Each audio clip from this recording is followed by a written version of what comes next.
Good morning. Welcome to the course Introduction to Probability Theory and Statistics.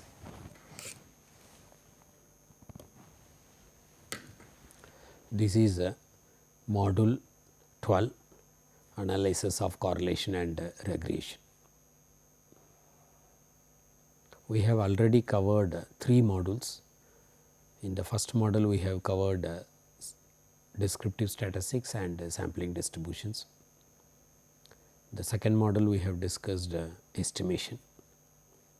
Third module we have discussed testing of hypothesis. So, this is the fourth module in the statistics part. Already we have covered 8 modules in probability part. Therefore, this is the last topic of this course, Introduction to Probability Theory and Statistics, module number 12 or topic number 12. Again, I want to emphasize that this course is a very introductory course. Therefore, we are going to give very simple concepts, definitions and 1 or 2 examples. In this lecture also, in this module also, I am planning to give an introduction about correlation and regression. Then we are going to give 2-3 definitions on correlation. Then similarly for regression also. With that, the course is going to be over with topic number 12, that is analysis of correlation and regression.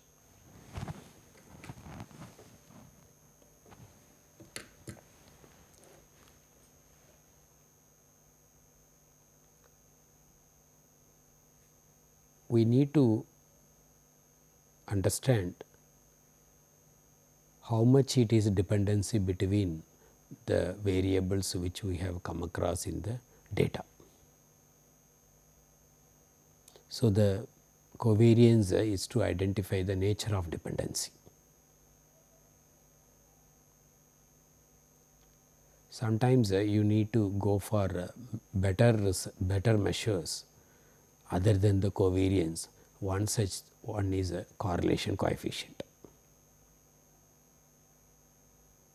Basically, the correlation analysis is the study of analyzing the strength of such a dependency between 2 random variables using correlation coefficient. Similarly, in the same model we are going to discuss about we are going to study the regression analysis that is concerned with the problem of predicting a variable called a dependent variable on the basis of information provided by certain other variables called independent variables. So, these are also going to be important concepts, the way we have discussed population mean, many statistics and the estimation, and then later part we have discussed the testing of hypothesis. Like the previous topics, this is also an important topic, that is analysis of correlation and regression.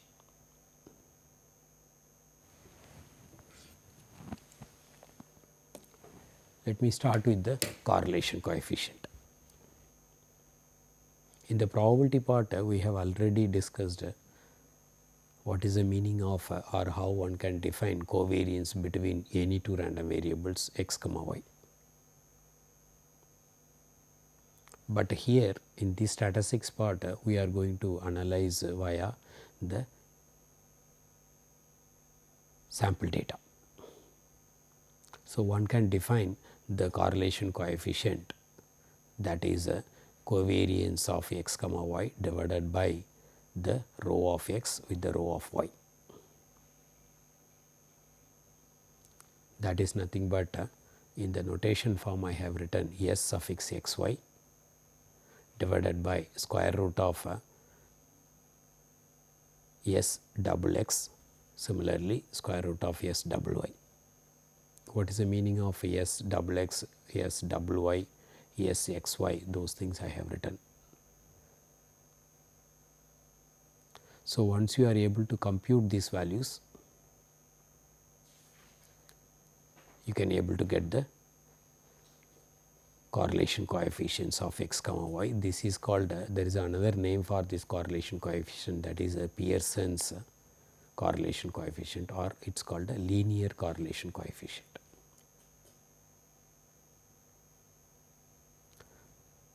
With this correlation coefficient we are going to analyze the population, that we are going to do it in the further parts. Before that let me give a one simple example. With the data of x of size 6 and y with the data of size 6 is provided. So, you can get this s double x, s y y, s x x, s x y, then you can able to get the correlation coefficient, that is rho, and you can get the coefficient of determination also, that is rho square. Here I am just giving a example in which how we can compute this, and later we are going to discuss more about correlation coefficient. Just now we discussed about the definition of rho.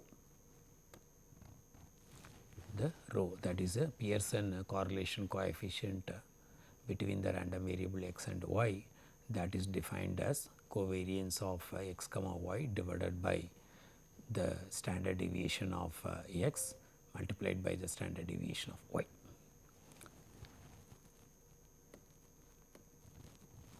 So, from the Schwarz inequality you can able to conclude the result that value is always going to be minus 1 to 1. This can be proved separately also. Now, we will discuss the different values of rho and what is the conclusion. Suppose the rho value is going to be 1, that indicates there is a perfect positive correlation between the variables, and all the points lie exactly on a straight line of a positive slope. This is shown in figure 6.1, the B1. When rho becomes 1, you can able to conclude it is a perfect positive correlation, and all the points lie exactly on a straight line of positive slope. Similarly, we will discuss other cases. Suppose the value is going to be minus 1. Suppose the rho value is minus 1. That indicates it is a perfectly negative correlation between the variables, and the point lies on a line with a negative slope. This is shown in figure 6.1, the A graph, rho is equal to minus 1. It is perfect negative correlation between the variables, and the point lies on a line with a negative slope. Now, we will come to the rho is equal to 0. Rho is equal to 0, that is shown in the figure 6.3. There is no linear dependency between the two variables under study.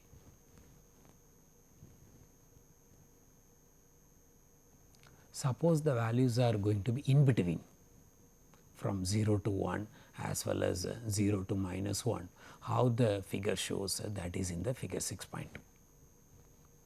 We have illustrated if the rho is equal to minus 0.2, how the points look like.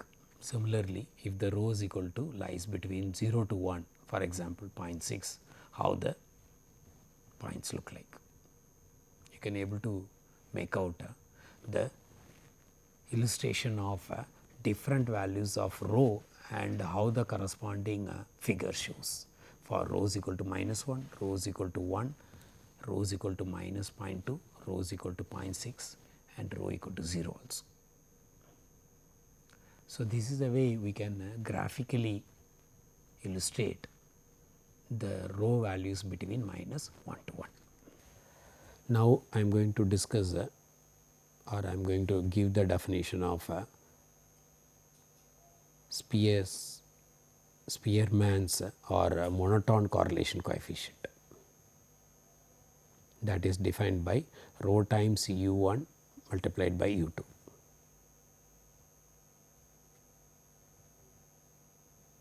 when x and y are continuous random variable, the u1 can be considered as the capital F of x and u2 can be considered as a capital F of y, or a uniform distributed random variable between the interval 0 and 1.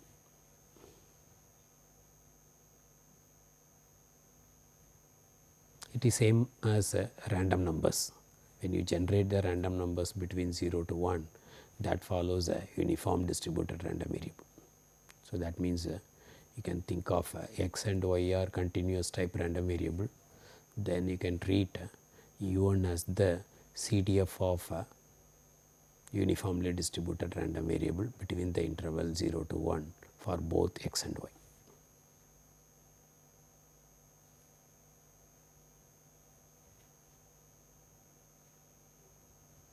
If two uniformly random variables, uniform distributed random variables are monotonically independent, that is either positive or negatively dependent, then you can conclude they are linearly dependent. So, the rationalize behind the definition of uniform correlation is based on the fact that if two uniform random variables are monotonically dependent, then they are linearly dependent. Thus, by transforming x and y into uniform distributed random variables, their monotone dependence becomes a linear dependence. So, that is the conclusion.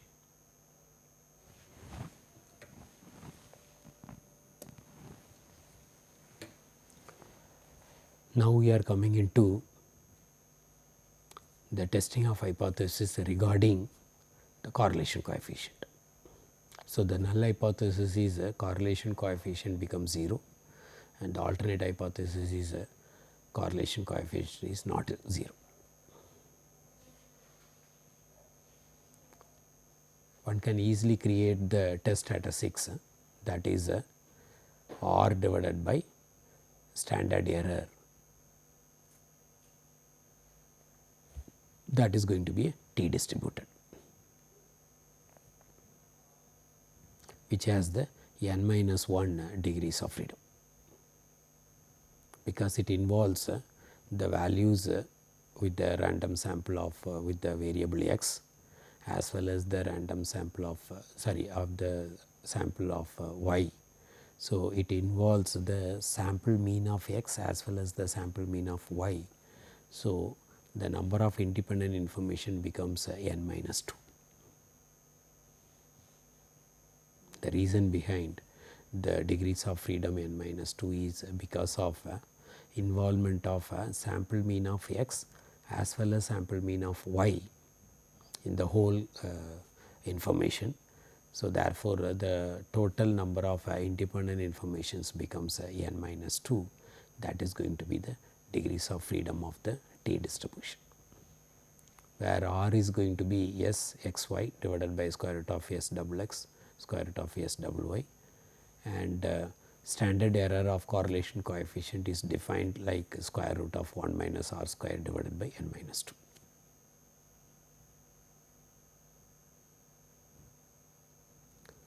So, once you have a test statistics, then you can do the further steps to conclude whether the null hypothesis will be rejected or not for a given level of significance alpha.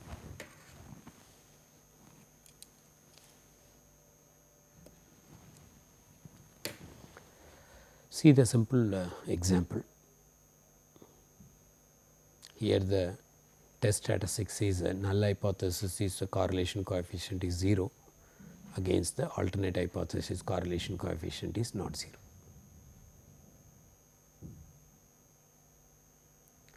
Data of size n for x as well as 6 for data of size y is also provided.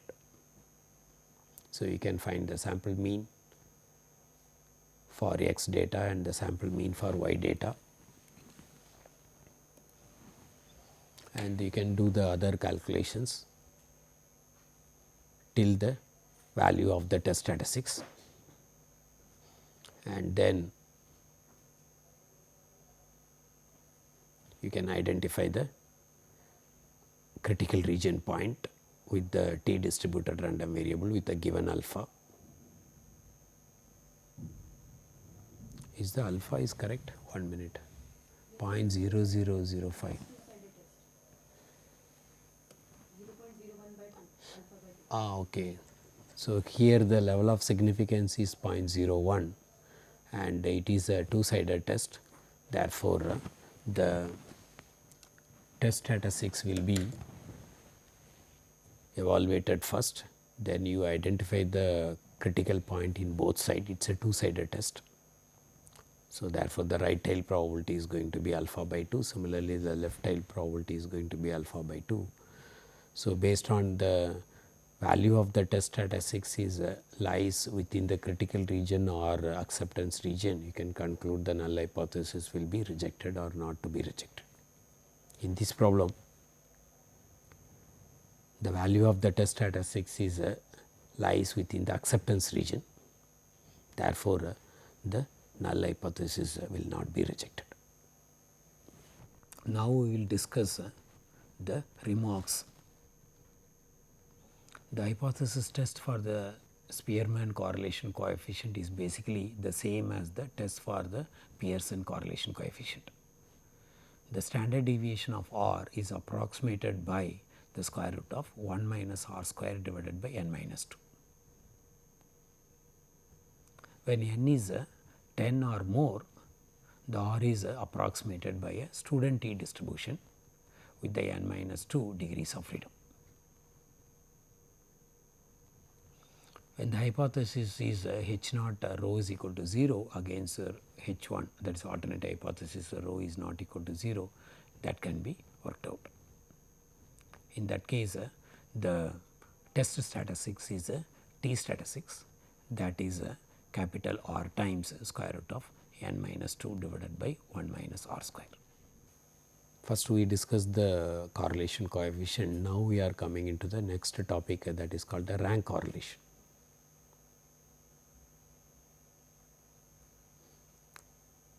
We know that ranking is the process of assigning ordered labels, first, second, third and so on, to various observation of a particular variable.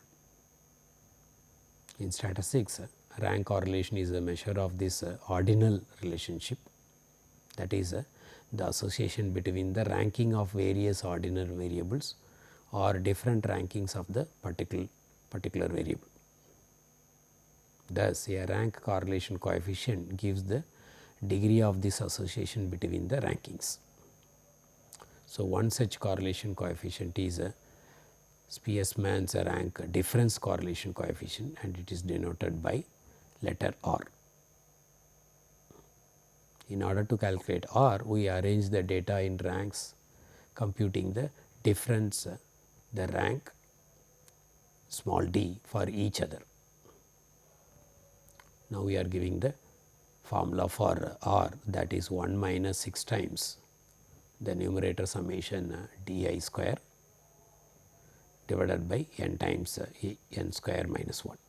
We have the formula R, that is equal to 1 minus 6 times summation I is equal to 1 to n di square divided by n into n square minus 1, where n is the sample size.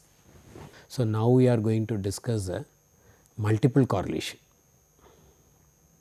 For example, you consider 3 variables x 1, x 2, x 3, such that x 1 is a dependent variable and x 2, x 3 are independent variables.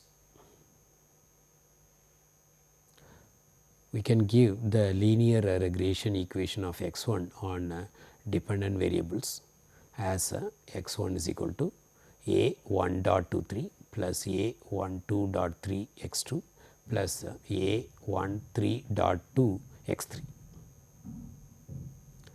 where this small a is constant to be determined. So, let me give what is the meaning of a 1 j dot k. That means a 1 j dot k denotes the slope of a line between x 1 and x j when x k is held constant.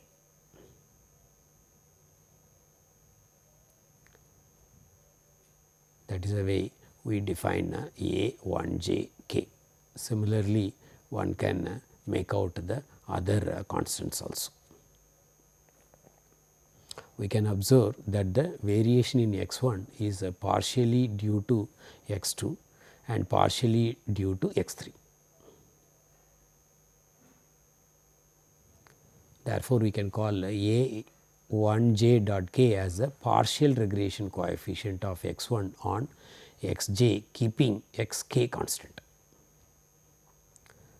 So, whatever the explanation I have given, that is with this equation 6.6, that is the one form of giving a linear regression equation of x 1, which is a dependent variable, in terms of independent variables x 2 and x 3 with the constants accordingly. Fine.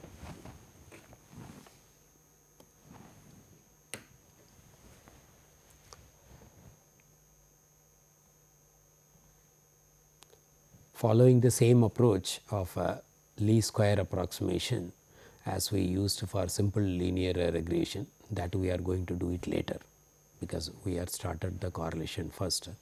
When we discuss the simple linear regression, you will come to know this least square approximation. So, the way approach is same, we can obtain the coefficients of partial regression. Suppose you have n observations on each exercise, then you can sum it up the earlier equation 6.6 in both sides. So, multiply x 2 and x 3 successively and taking a summation over n, we get the equation 6.8 and 6.9.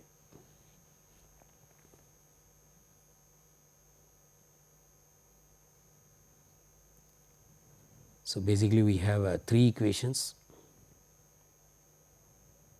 3 unknowns, that A is constants. So, by solving these 3 equations, you can obtain those coefficients, that is small a's, A of 1.23, A 12.3 and A 13.2.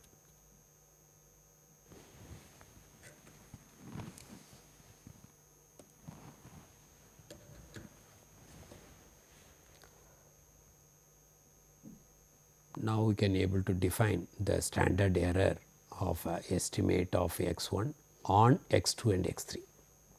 Recall, x 1 is a dependent variable, x 2 and x 3 are independent variables. We are defining standard error of estimate of x 1 on x 2 and x 3, that is sigma 1.23, that is the square root of summation x 1 minus x 1 estimate the whole square divided by n.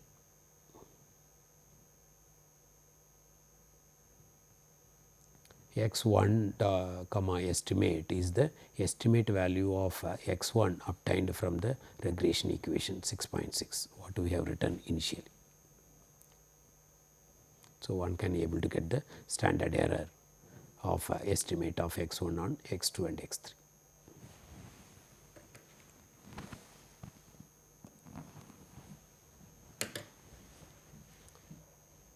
Now, I am connecting multiple correlation with the partial correlation. So, the coefficient of multiple correlation is given by capital R 1.23, that is square root of 1 minus sigma square 1.23 divided by sigma 1 square.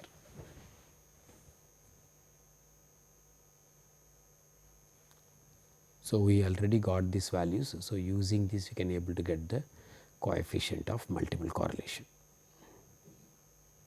This particular problem is with the x 1 as the dependent variable and x 2 and x 3 are independent variable. So, similar way one can define the many variables accordingly. In some practical situations, we need to study the correlation between one dependent variable and one particular independent variable, keeping the effect of all other independent variable constant. This can be done using a coefficient of partial correlation. Earlier we have given the multiple correlation, now we are going to define the partial correlation, that is a small r 1 2 dot 3, that is a small r 1 2 minus r 1 3 r 2 3 divided by square root of 1 minus r square 1 3 multiplied by 1 minus r square 2 3. So, now let me give what is the meaning of r 1 2 dot 3, that represents a partial correlation coefficient between x 2 and x 3, keeping x 3 constant. That is what we are saying, keeping a correlation between one dependent variable and one particular independent variable, keeping the remaining independent variable as a constant. But since we are discussing about only 3 variables, so let me give what is the meaning of r 1 2 dot 3. So, r 1 2 dot 3 represents a partial correlation coefficient between x 1 and x 2, keeping x 3 constant. And r I j represents the correlation coefficient between x I and x j. So, if you see the equation 6.1, it involves r 1 2, r 1 3 and r 2 3. So, this can be computed by the correlation coefficient between x I and x j, and the meaning of a partial correlation means it is a r 1 2 dot 3 means it is a partial correlation coefficient between x 1 and x 2, keeping x 3 constant. Now, we can relate the partial and multiple correlation coefficient by using this formula, that is 1 minus capital R square 1 dot 2 3, that is same as product of 1 minus R square 1 2 with 1 minus R 1 3 dot 2 whole square. So, this is a relation between partial and multiple correlation coefficient.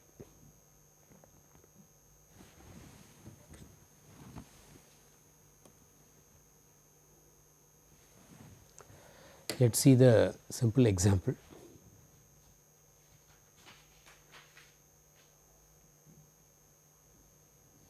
In this problem, x 1 denotes the weight, x 2 denotes the height, x 3 denotes age. We are interested in the analysis of correlation with the x 1 as the dependent variable, x 2 and x 3 are the independent variables. Find the least square regression equation of x 1 on x 2 and x 3, that is the first question, and determine the estimated values of x 1 from given values of x 2 and x 3. Similarly, we have many more questions.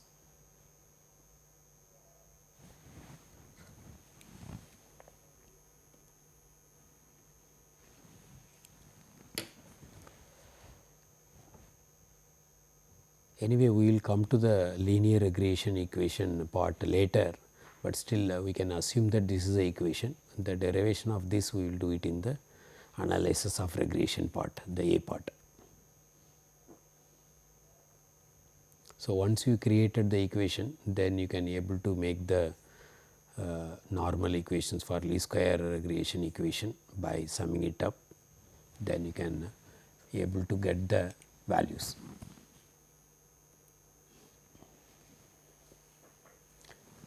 Anyway, the A part we will come back again when we discuss the regression analysis. So, now we will come to the B part. So, the estimated values of x 1,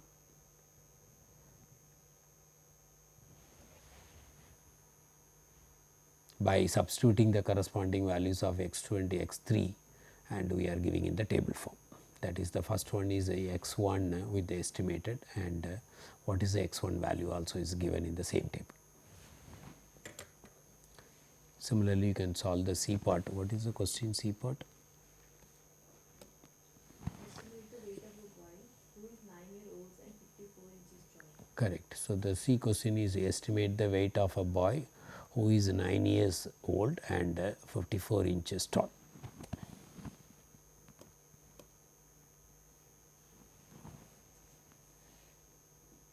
So, we can find the estimated weight of the boy is 63.35 g, 356 kg.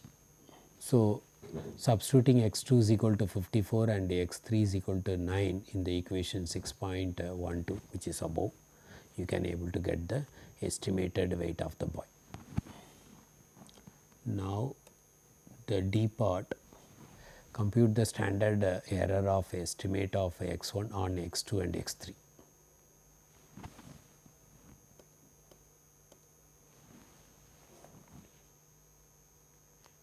Yes, standard error of estimate is given by S 1.23. You can simplify and you can get the value. Similarly, you can get the population standard error of estimate, that is by using this formula, square root of n divided by n minus 3 times S 1.23. E part, compute the coefficient of linear multiple correlation of x 1 on x 2 and x 3. Similarly, compute the coefficients of linear partial correlations R12.3, R13.2 and R23.1.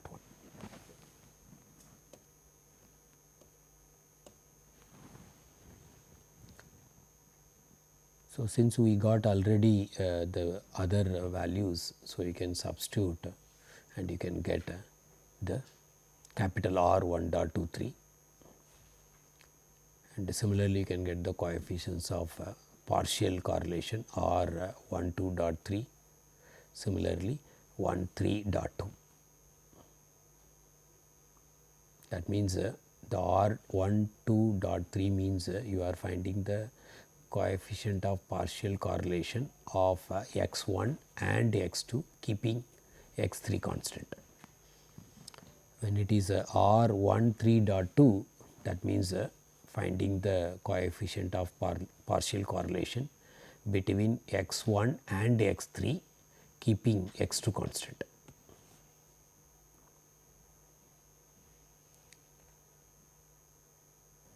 Yeah, similarly one can compute R 23.1, that is a partial correlation coefficient between x 2 and x 3 keeping x 1 constant. So, with this we are completing the various measures on correlation in this lecture, and the next lecture we will discuss about the analysis of regression.